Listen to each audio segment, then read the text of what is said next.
तो आज के क्लास में हम लोग क्लास 12 के कविता वाले सेक्शन का चैप्टर नंबर 3 जिसका नाम है now the leaves are falling fast, जिसके लेखक है W H Odean.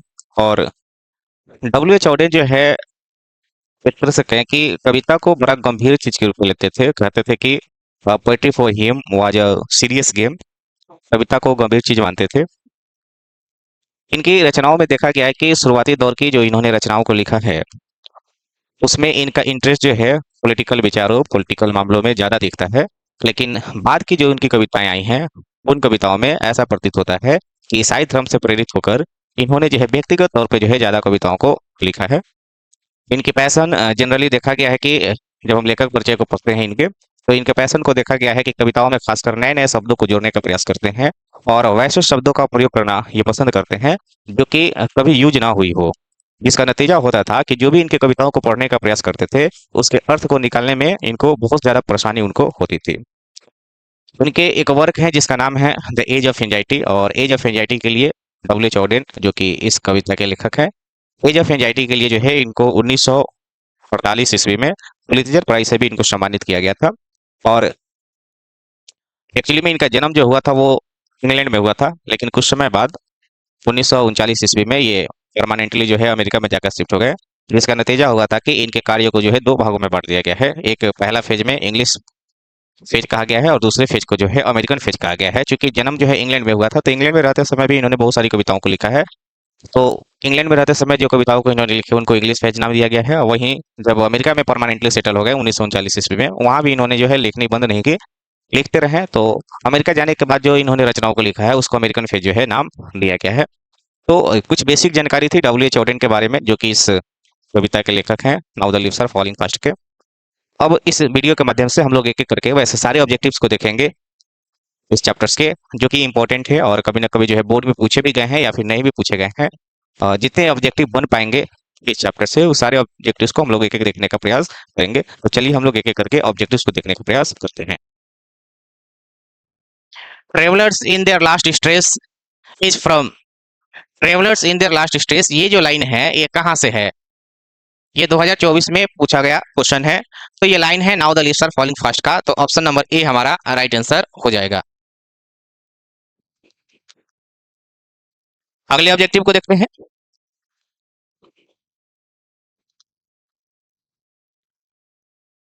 And the angel will not come, and the angel will not come is from, question पूछा गया है 2024 में। ये लाइन कहाँ से है? तो ये लाइन भी जो है now the leaves are falling fast से है, तो ऑप्शन नंबर डी जो है हमारा राइट आंसर हो जाएगा। अगले ऑब्जेक्टिव को देखते हैं। ऑब्जेक्टिव नंबर 3, क्वेश्चन है फॉर ऑडेन पोएट्री वाज, तो डब्ल्यू एच ऑडेन के लिए ये कविता जो है सीरियस गेम की तरह है, ऑप्शन नंबर सी जो है हमारा राइट आंसर हो जाएगा।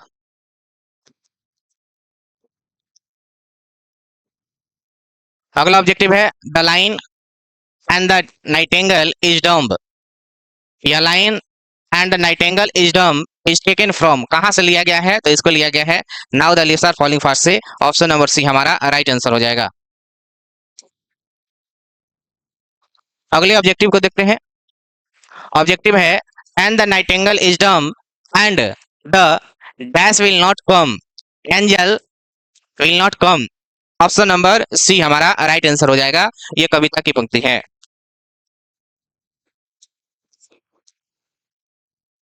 अगले ऑब्जेक्टिव को देखते हैं। Nurses to the graves are gone is from, मतलब ये जो लाइन है nurses to the graves are gone, ये कहां से लिया गया है? तो इसको लिया गया है now the leaves are falling fast से, तो ऑप्शन नंबर सी हमारा राइट आंसर हो जाएगा। अगले ऑब्जेक्टिव को देखते हैं। W H Auden won the prize 1948, W H Auden ने 1948 में कौन सी प्राइज जीता है? तो डब्ल्यू एच ऑडेन को 1948 ईस्वी में पुलित्जर प्राइज मिला हुआ था। उनकी एक वर्क थी जिसका नाम था द एज ऑफ एंजाइटी, और इसी द एज ऑफ एंजाइटी के लिए इनको 1948 ईस्वी में मिला था पुलित्जर प्राइज, यानी कि ऑप्शन नंबर ए हमारा राइट आंसर हो जाएगा।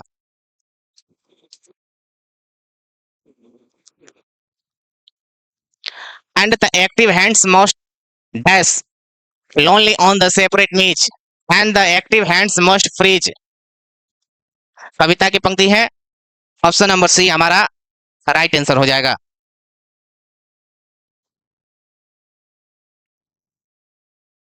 In the second line of the poem, in the second line of the poem, now the leaves are falling fast, nurse stand for.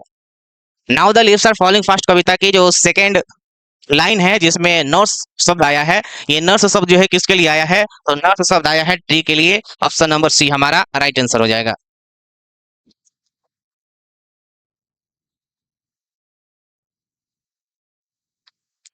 अगले ऑब्जेक्टिव को देखते हैं। In the poem now the leaves are falling fast, whispering neighbours stand. इस कविता में जो है whispering neighbours जो है किसके लिए आए हैं, तो विस्परिंग नेबर्स आए हैं एजेंट ऑफ डेथ के रूप में। ऑप्शन नंबर डी हो जाएगा। अगले ऑब्जेक्टिव को देखते हैं। Trolls mentioned in the poem now the leaves are falling fast are dash mythological creatures. तो ट्रोल्स जो है एक मैथोलॉजिकल क्रिएचर्स है, और कहाँ का मैथोलॉजिकल क्रिएचर्स है, स्कैंडिनेवियन जो है एक जगह का नाम है, वहां का जो है मैथोलॉजिकल क्रिएचर्स है। ऑप्शन नंबर ए हमारा राइट आंसर हो जाएगा। अगले ऑब्जेक्टिव को देखते हैं।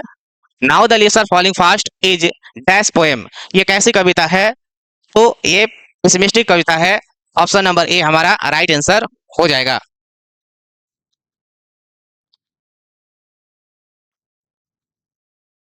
Who has compose the poem now the leaves are falling fast. Now the leaves are falling fast जो कविता है, उस कविता को किसने कंपोज किया है, किसने लिखा है, तो इस कविता को लिखा है W.H. ऑडेन ने। ऑप्शन नंबर ए हमारा राइट आंसर हो जाएगा।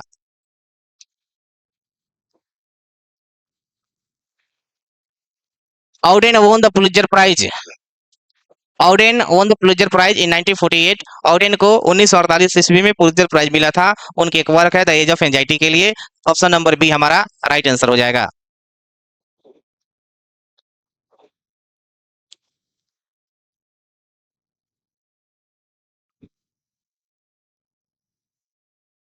Whose white waterfall could bless traveler in their last distress। ये कविता की पंक्ति है। ऑप्शन नंबर ए हमारा राइट आंसर हो जाएगा।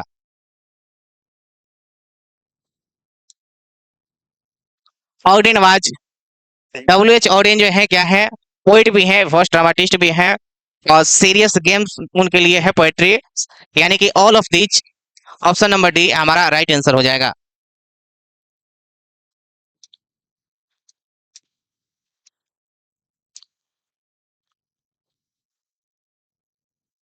Now the leaves are falling fast क्या है, तो एक लैरिक है। ऑप्शन नंबर ए हमारा राइट आंसर हो जाएगा। अगले ऑब्जेक्टिव को देखते हैं। Now the leaves are falling fast dash the frustration inherent in human life. तो जब लेखक परिचय को पढ़ेंगे तो लेखक परिचय की सबसे अंतिम जो पंक्तियां हैं उसी पंक्ति के आसपास का ये लाइन है, यहाँ इनेक्ट जो है आंसर हो जाएगा। Option number B.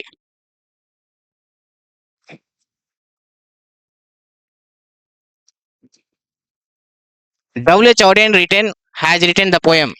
W.H. Auden ने इनमें से कौन सी कविता को लिखा है, तो now the leaves are falling fast को लिखा है। ऑप्शन नंबर सी हमारा राइट आंसर हो जाएगा।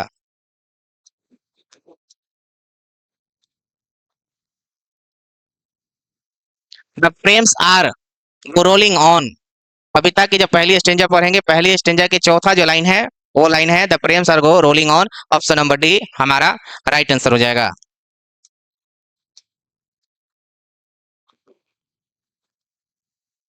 अगले ऑब्जेक्टिव को देखते हैं। The travellers are we human being moving towards our death.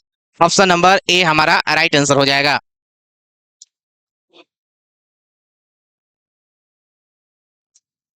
अगला ऑब्जेक्टिव है। Human life is no better than, human life is no better than death. Option number B हमारा राइट आंसर है।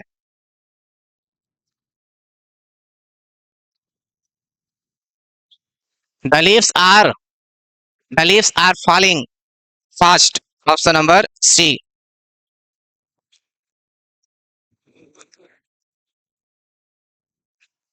Odean won the Pulitzer prize for his collection of poem. Auden को Pulitzer prize मिला था उनकी collection of poem जिसका नाम था the age of anxiety. Age of anxiety के लिए ऑप्शन नंबर सी हमारा राइट आंसर हो जाएगा। और ये पुलित्जर प्राइज जो है उनको 1948 ईस्वी में दिया गया था।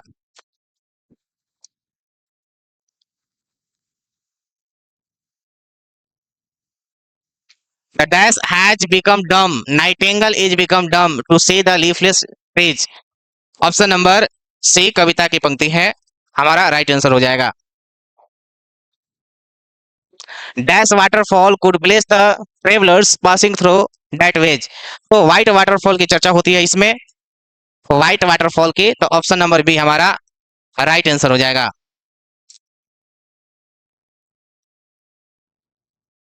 The falling of dash, the falling of leaves, now the leaves are falling fast.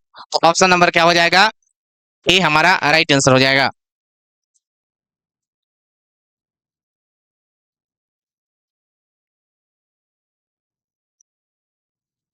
The dash of death, messenger of death are the whispering neighbours. Messenger of death जो है विस्परिंग नेवर्स के रूप में आते हैं। ऑप्शन नंबर ये हमारा right answer हो जाएगा।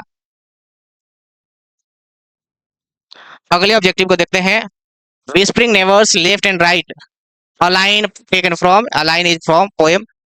ये पंक्ति जो है किस कविता से ली गई है, तो ये पंक्ति ली गई है now the leaves are falling fast से। ऑप्शन नंबर सी हमारा राइट आंसर हो जाएगा।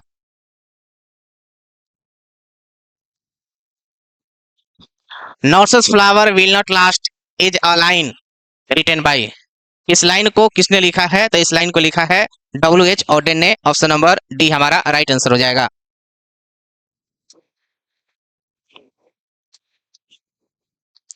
Who runs scolding for their food, who runs scolding for their foods. तो कविता की जब अंतिम पंक्तियां को आप पढ़ने जाएंगे तो वहां आएगा trolls runs scolding for their foods. Option number A हमारा राइट आंसर हो जाएगा।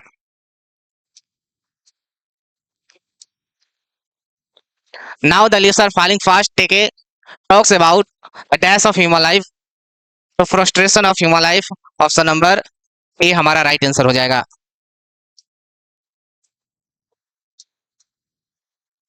Who is dumb in now the leaves are falling fast, now the leaves are falling fast में कौन डम है, तो नाइटिंगेल इज डम। ऑप्शन नंबर डी हमारा right answer हो जाएगा। इस तरह से हम लोगों ने इस चैप्टर से, जिसका नाम है now the leaves are falling fast, जिसके लेखक है W.H. ऑडेन, हम लोगों ने कुल 33 ऑब्जेक्टिव्स को देखा है। इसमें से बहुत सारी ऑब्जेक्टिव्स ऐसे हैं जिसको कभी ना कभी जो है बोर्ड में पूछा गया है, और बहुत सारी ऑब्जेक्टिव्स ऐसे हैं जिसको नहीं भी पूछा गया है। बोर्ड के एग्जाम की तैयारी करने वाले जितने भी बच्चे हैं, अगर इस वीडियो को देखते हैं तो कहीं ना कहीं जो है उनके एग्जाम की प्रिपरेशन में, ऑब्जेक्टिव्स की तैयारी में काफी मदद मिलेगा।